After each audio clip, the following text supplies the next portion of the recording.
రంగారెడ్డి జిల్లా గండిపేట మండలం పరిధిలోని వట్టినాగులపల్లిలో బీఆర్ఎస్ నేతలు ప్రచారాన్ని గ్రామస్తులు అడ్డుకున్నారు. బీఆర్ఎస్ నాయకులు ప్రచారం చేస్తుండగా వీల్లేదంటూ స్థానికులు అడ్డుకు తగిలారు. దీంతో ఉద్రిక్త వాతావరణం చోటు చేసుకుంది.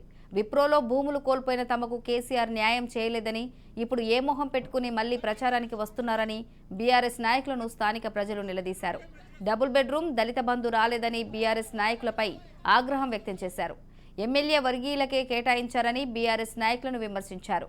మా గ్రామంలో పనులు మేమే చేసుకుంటాం, ఇక్కడి నుండి వెళ్లిపోండి అంటూ ఎమ్మెల్యే ప్రకాష్ గౌడ్కు వ్యతిరేకంగా నినాదాలు చేశారు.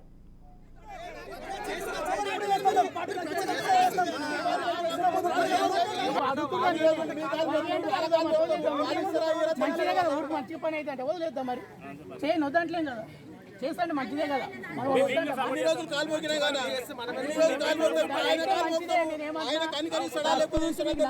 జరగదని నేను మాట్లాడలేదు కూడా.